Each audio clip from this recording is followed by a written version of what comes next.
ખેડૂતો સાથે ખેતી સહાયના નામે મજાક થઈ રહી હોવાના આક્ષેપ સાથે સુરેન્દ્રનગરમાં ખેડૂતોએ કૃષિ વિભાગની કચેરીએ પહોંચી પાક નુકસાની રકમ પરત આપવા પહોંચ્યા। કૃષિ મંત્રીને સહાયના રૂપે મળેલા રકમનું ચેક પણ ખેડૂતોએ અર્પણ કર્યો। સુરેન્દ્રનગર જિલ્લાના ખેડૂતોને 1500 થી લઈ 5000 સુધીની સહાય ખાતામાં જમા થઈ, ત્યારે અપૂરતી સહાયને લઈને ખેડૂતોમાં રોષ છે। સરકાર સહાયના નામે મજાક કરી રહી હોવાનો પણ ખેડૂતોએ આરોપ લગાવ્યો। સુરેન્દ્રનગર કૃષિ અધિકારીનો સ્વબચાવ ગ્રામ સેવકોએ જે રીતે સર્વે કર્યો તે રીતે સહાય ચૂકવવામાં આવી રહી છે।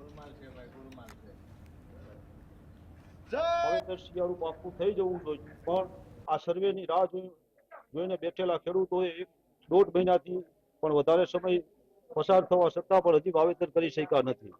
એટલે અમારી આ ખેતી નિયામક ને ભલામણ છે કે જે આંકડાઓ રજૂ કરવામાં આવ્યા છે ગામ સેવકો દ્વારા એને ફરીથી તપાસવામાં આવે, સાચા આંકડાઓ બહાર લાવવામાં આવે અને જે પણ ગામ સેવકોએ આ ગોલમાલ કરી છે એની સાથે કડકમાં કડક કાર્યવાહી કરવામાં આવે। એ આક્ષેપ નકારું છું કે ગ્રામ સેવકે ફિલ્ડે ફર્યો છે અને ફિલ્ડે જઈ અને અગાઉ શું કહેવાય સરપંચને જાણ કરી છે કે અમે ગામમાં આવવાના છીએ અને પછી સર્વે કર્યો છે અને જે નોંધ્યું છે એની પત્રકમાં એ પત્રક પ્રમાણે ચૂકવણું કરવામાં આવેલું છે।